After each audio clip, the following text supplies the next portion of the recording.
And a good morning from my side as well. Thank you for participating at my presentation.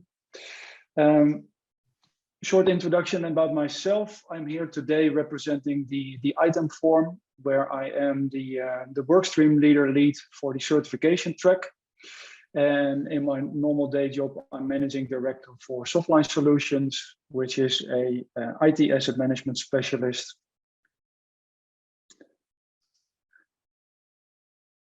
What we see is that ITAM is becoming much more important, and I'm sure that in the other conversations, the other speakers before me and after me also highlighted that every organization is undergoing a digital transformation at their own pace. But what we do know is that the COVID crisis moved up the need for digitalization massively. What we have seen is that with that importance of IT asset management, also the actual internal interest in IT asset management as a topic, as a domain, is increasing. And that is shown by the fact that ITAM or the SAM departments are no longer well hidden somewhere in the organization, but are now more and more reporting directly into the CIO. Now, what you probably know is that there is an ISO standard a management system for IT asset management, the 19770.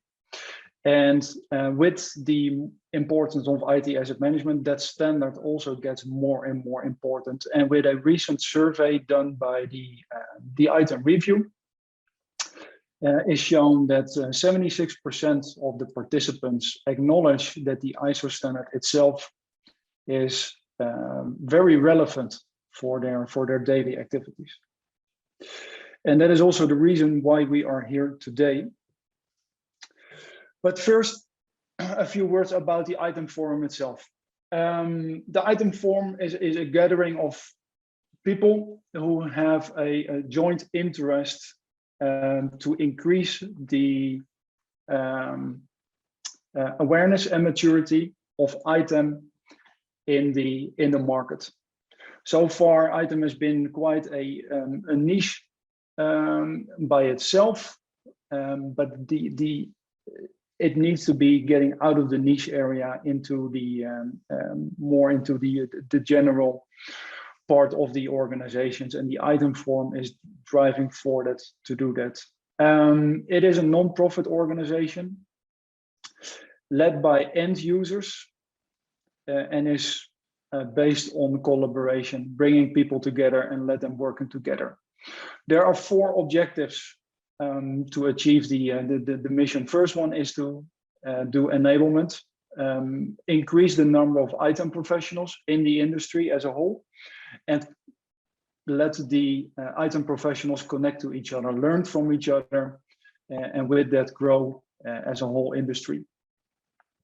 In order to do so, evangelism is very important, not only to attract professionals, but also to make organizations more and more aware of the need of having a proper ITAM function in the organization.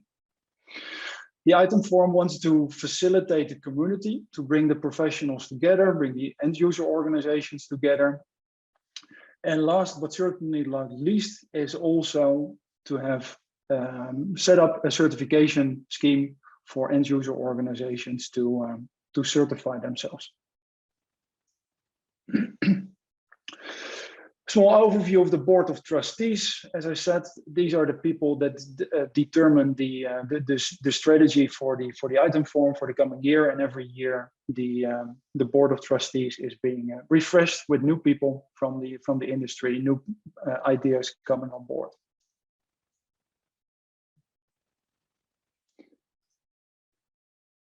Then the four streams. Today we'll talk mainly about the certification stream. So what we have done so far in 2020 is define the scope, what the certification program is all about, and what actually the goal is that we aim towards to. And with the idea to do pilots already in 2021, and in 2022 actually have a full market adoption. We are currently in the middle of the process of making that step in between getting to the certification pilots, and I'll show that in a few slides from here. The goal of the certification track. As I said, the first step was to define what actually does it mean to have a certification. What do we want to certify? Is it the organization? Is it the people who are part of the ITAM process? Is it the tools, the data sets that are used in the processes?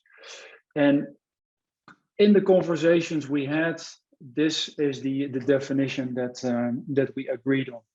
So it is certification of the IT asset management system implemented at end user organizations.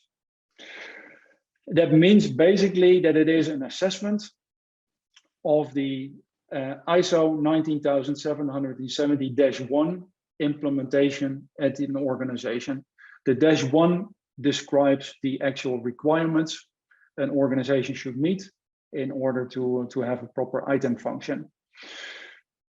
Two others are important to take into account. The -5 gives an overview and a vocabulary of the exact wording used in the -1. And the -11 is an interesting one because it already is a preliminary version of what could be seen as a certification scheme, which is a key topic. Now, in the current world we live in, there is the ISO standard, the norm that is being developed by Workgroup 21 as part of the ISO organization, and end users can take that norm and implement it at their own way of doing and interpreting.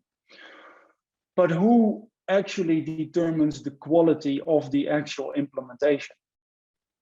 What we see in the market is that consultancy firms do assessments on the actual implementation and how the implementation differs from the norm itself.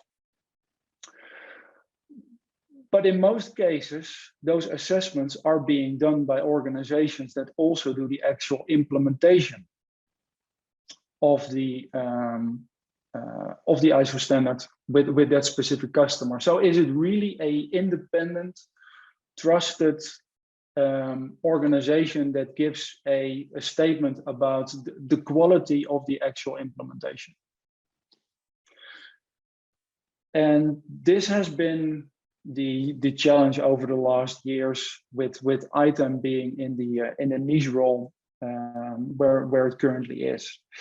And the idea that we have now today with the ITAM Forum is to bring the norm, the ISO 19770-1, into the auditing ecosystem in the same way as other management systems, commonly used management systems in IT are being done. Some examples are the 9001, ISO 9001, ISO 27001, and there are more examples out there. What does that mean? That means that there is still a norm, the standard. That standard is translated into a certification scheme, and that certification scheme is used by the so-called certifying bodies or the certification authority bodies, the actual auditors that take the scheme and check if an organization has implemented all the requirements set in the norm. If so, then the organization will receive a certification. That is the common way of working. What is missing in this picture for the 19770-1 standards is that certification scheme.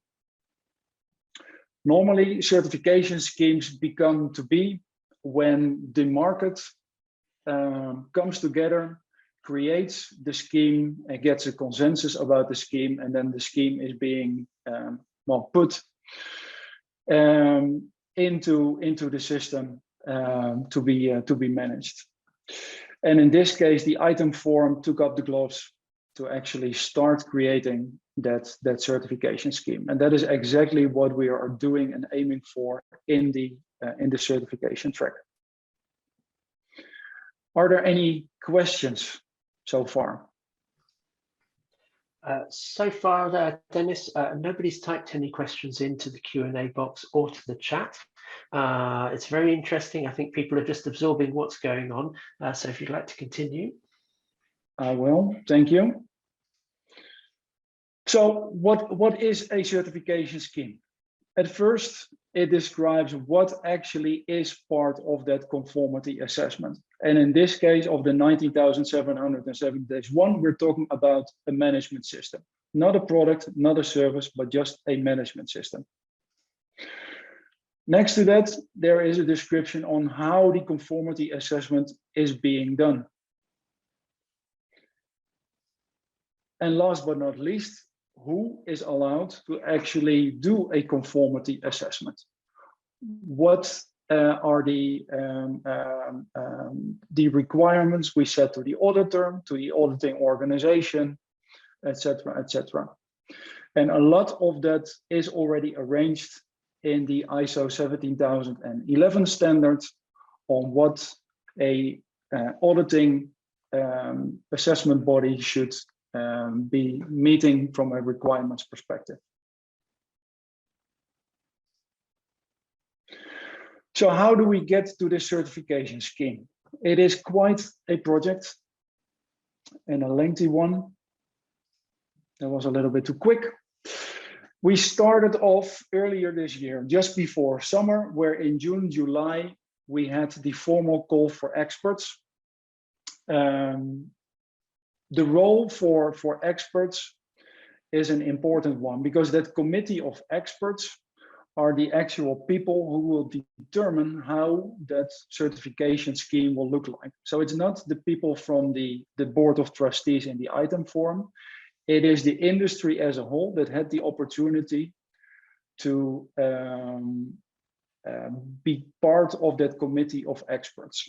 So we did a press release, we did multiple information sessions, and we came to that committee of experts just before summer. And at the moment, we are at 98 professionals coming from different parts of the industry, different parts of the world, and all have a common interest, and that is to create that certification scheme. Then just after the summer breaks, we started with the actual heavy lifting, and that is creating the certification scheme, writing the certification scheme. That is being done by a subgroup of the committee of experts, and it's around 45 people who volunteered to spend a lot of their free time in actually analyzing the standards and the norms that are already available, what is missing, how the ISO 19000-1 is connected to other standards, and if those should also be part of that certification scheme we're looking at. So the way we're doing that is all virtual, because everything is virtual at the moment, but with the people also being coming from different parts of the globe, virtual meetings is also the easiest one. So we're having work sessions of 2 to 3 hours to have discussions, get to the level of consensus, and then move on to the next topic. In parallel, we are also developing the so-called register of certificates. That is a database with a website in front where once we go into the release stage and people or users, end user organizations get audits and certifications. That certificates are then registered in the register of certificates and can be seen by whomever is interested in that. So public register. At the moment, we look at a development time till the end of the year, depending on availability of people, but also the amount of discussion. We need to see if we can make that. But so far, we aim for year end. That means by January 22, we have a draft certification scheme ready to review, and the review is being done by the full committee of experts. So 100 people, nearly 100 people who will review the documentation, and we'll have discussions on that to get to the next level, where we have a pre-finalized version that can actually be validated. And validation of a certification scheme means that conformity assessments being done by involved conformity assessment bodies on volunteering organizations. So real guinea pig organizations who volunteered to have that first conformity assessment to see if the scheme really works in practice and if we need to make some fine-tuning. Then last, by the end of Q1 next year, we can do the publication of the scheme, meaning that there will be a website connected to it, there will be press release, there will be articles, to make sure that the world knows that the certification scheme is available to be used for the conformity assessments. And end user organization can actually get a quality stamp on their management system for IT asset management. And that also means that ITAM is no longer in a niche part of the IT industry. It's becoming part of the mainstream.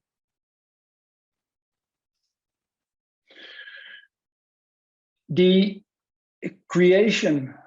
project for creation of a certification scheme requires a lot of knowledge and expertise about standards, the way standards work, and also how the market works, how the whole ecosystem works. And because the knowledge was not available within the ITAM Forum or any of its members, we went out onto the market and looked for external parties who could help us with this process. And after having meetings with several ones, we decided to contract the NEN, which is the Dutch Normalization Institute, to guide us through this whole project. So they're not the subject matter experts, that is the committee of experts, but the people from the NEN connected to this project are the people who are experts on standards, ISO standards, and how they should be operated in the market ecosystem. So back to the organization, I didn't focus on the right side of this ecosystem yet. Let me highlight that first. I did mention that before, that website with the certification register, and that is something that needs to be part or needs to be brought into play after the certification is released. And what is also important is that there is so-called harmonization consultation going on. And that is having the actual certification bodies, the conformity assessment bodies, provide their feedback to the committee of experts to make sure that the certification scheme meets their criteria and that the quality of the scheme goes up, and therefore the applicability of the scheme as well. That facilitation, together with the certificate register, all will be done by NEN as well. They will be acting as the schema admin, doing all the management around that schema. The ITAM Forum will remain the owner of the schema. This will all be live at the end of the first quarter. Now, this development takes a lot of time and money. The development project is fully funded by the ITAM Forum. The ITAM Forum itself is funded by patrons, so-called patrons, sponsors, who want to invest in the ITAM Forum, and the ITAM Forum then invested in the certification scheme. But once the project is done and we are in the run phase, the schema should pay for itself. This is the normal way of working with in the certification ecosystem. The certifying bodies pay a license fee, in this case to the NEN, to be allowed to do conformity assessments for the ISO 19770-1. Once they have done that conformity assessment, the end user organizations can get a certification by paying a fee. After payment, they will get the certification, and that certification will then be registered in the register. The actual amounts that are listed here are the amounts we are aiming for. They can go up or down a little bit depending on the actual demand in the market. The expectation is that the scheme will not pay for itself in the first year and the second year after release, and that means that there is a potential gap that needs to be filled, and that gap will also be closed by the ITAM Forum.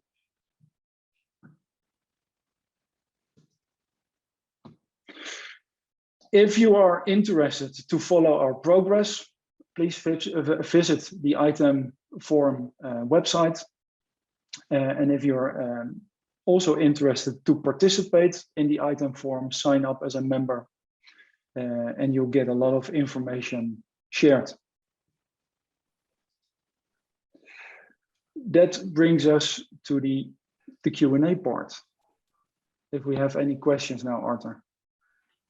Okay, that's really interesting to see the progress you've made on this, Dennis, and it's fantastic that this group of people have decided to put all of this effort into creating a standard that's going to be relevant for all of the asset management professionals who are out there busy in their end user companies doing this work. I guess the first question is there an opportunity for people to get involved in the process still? Is there some way in which people who have the experience within these end using companies can participate in some way? Absolutely. We at the moment, with the project going on until the end of the year, we have a freeze on the committee of experts. But if people are interested to participate, they can be put on the waiting list, because after the initial project, the committee of experts will remain to exist, as they will be around to maintain the certification scheme. So I would definitely encourage people to step forward and put themselves on the waiting list. Okay, that's great. You mentioned about certificate providers, and they're clearly going to be a very important part of this. So I'm wondering if have you had much interest from people saying that they would be prepared to pay that and undertake the effort of becoming a certificate provider? Do you have some in the wings already? We are having some discussions, but actually that still requires a lot of work to convince some of the bigger conformity assessment bodies to actually help them make the business case to invest in this particular conformity assessment. So we have a lot of interest from the industry, from end user organizations who are interested into actually become certified, so have a conformity assessment done and get that certification in as a quality stamp on what they have been implementing and growing over those years. Now in the ITAM Forum, we're working on leveraging that business case onto the actual conformity assessment bodies. Okay, that sounds good. Is there an expectation that organizations or individuals may become certified? Some service providers or individual practitioners, are you looking to have an opportunity for other kinds of certification within the supply chain to the end user? Those discussions are going on. In parallel of what we're doing here, but they serve a different purpose. So yes, we look or investigate the possibility also to have the actual people working in the ITAM domain being certified, and suppliers to some extent. But with the certification we're looking at today, it is the whole management system in use in an end user organization that is being certified. So it's a combination of the people, the process, the technology, but also the external suppliers involved as part of that process. Okay, so from the suppliers who are involved. So, for instance, in the current setup, you've got a number of ITAM tool suppliers who are there, and also consultancy companies. So not just individual practitioners, professionals, and independent consultants, but companies who specialize in this. And have you had much interest from any of those so far when you've been speaking to them about this? They are all of them are represented in the committee of experts. Okay, so I understand how their input is going into it, which is great, which means that it's going to be a real multi-party standard that will satisfy everybody. But have you had actual companies say, oh yes, and out of the end of this, I'm going to be one of the people looking to be a certificate provider? No, not yet.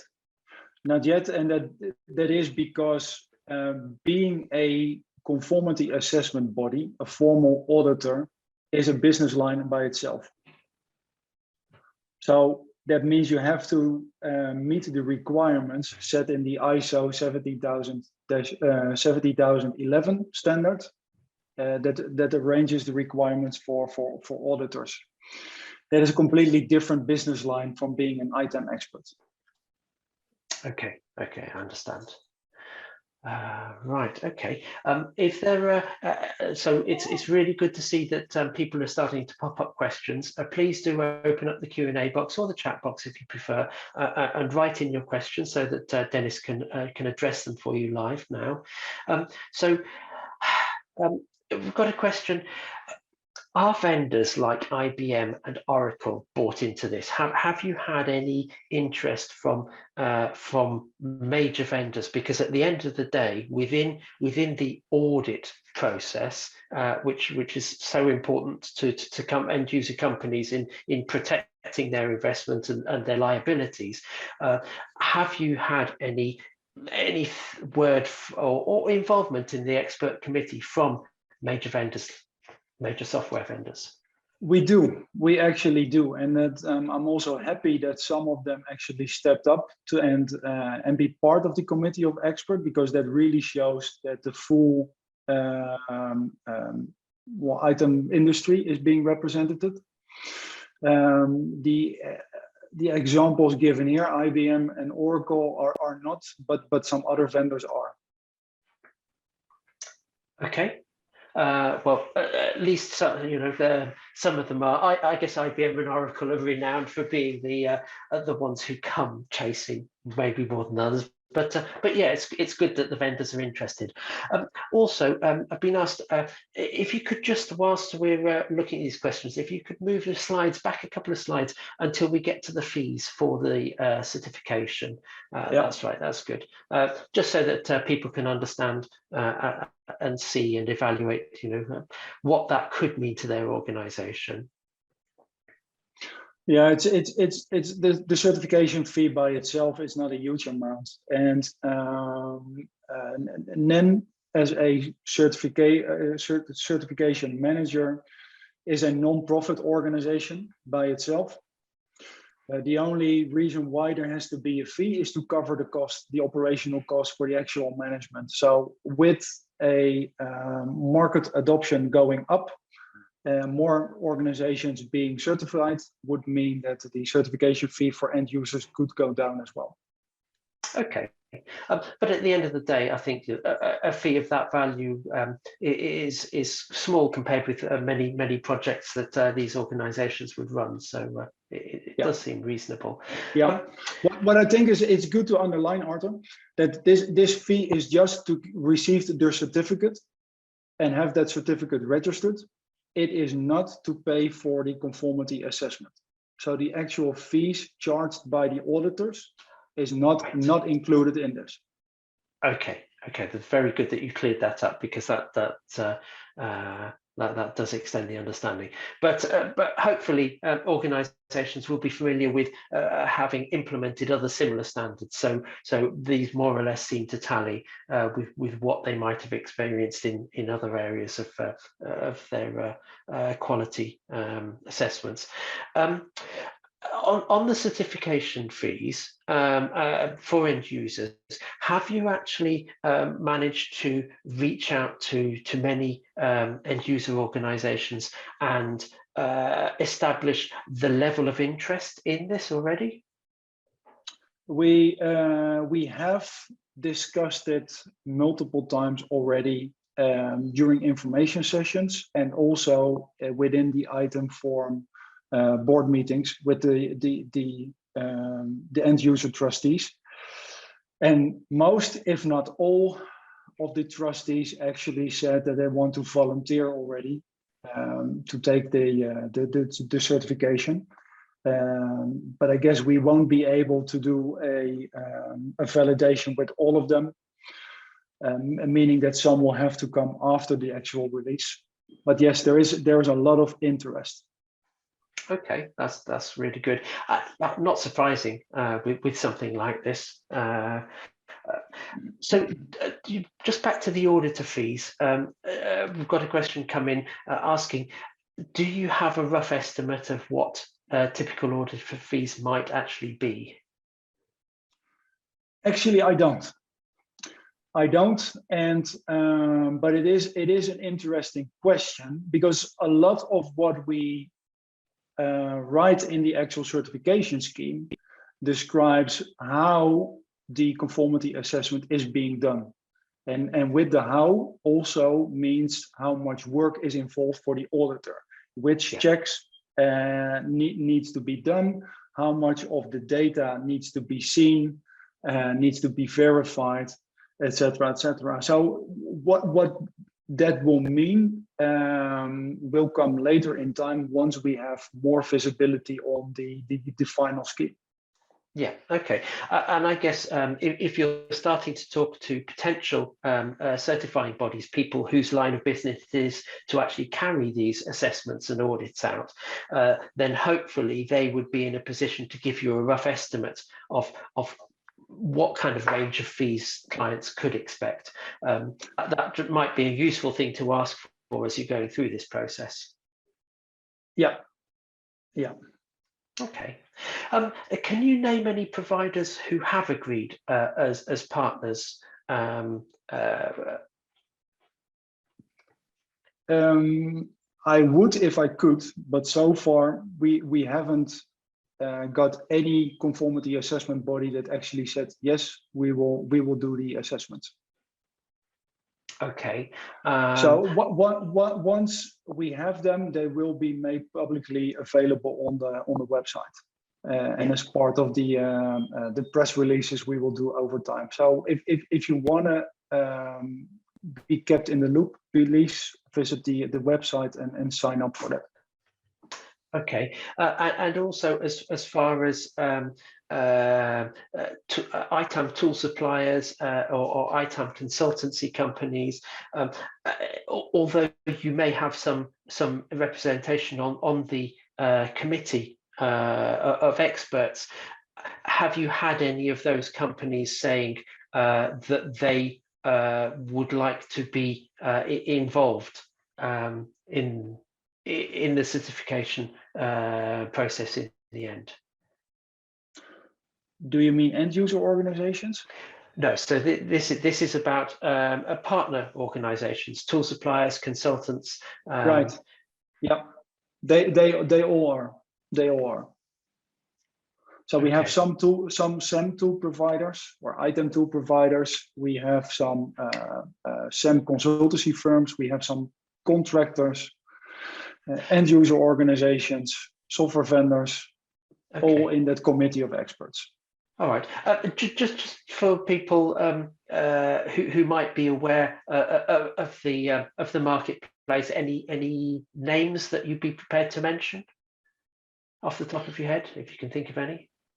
Well, I think if you look at the board of trustees of the ITAM Forum, you have a pretty good understanding who are participating and contributing. Okay. Fantastic. I'm just wondering if kindly it would be possible for you to enter into the chat the links that Dennis put up onto his presentation, so that other people can look to that, or perhaps Dennis, if you can just go back to the slide with those links. Yeah, sure, but I think we're also sharing these slides afterwards, right? We will be, yes. They'll be coming out, so the recording will be made available, the slides will be made available, also the transcript, so people can read along with what you've been explaining to them today. It's just that'll take a few days, so if there's anybody who's got any questions buzzing around their mind over the next couple of days, then hopefully by looking up this information, itamf.org, then they'll be able to find out more. Exactly, and people can also reach out to me directly via LinkedIn. Fantastic. Okay. Right, let's see if we've got any other outstanding questions.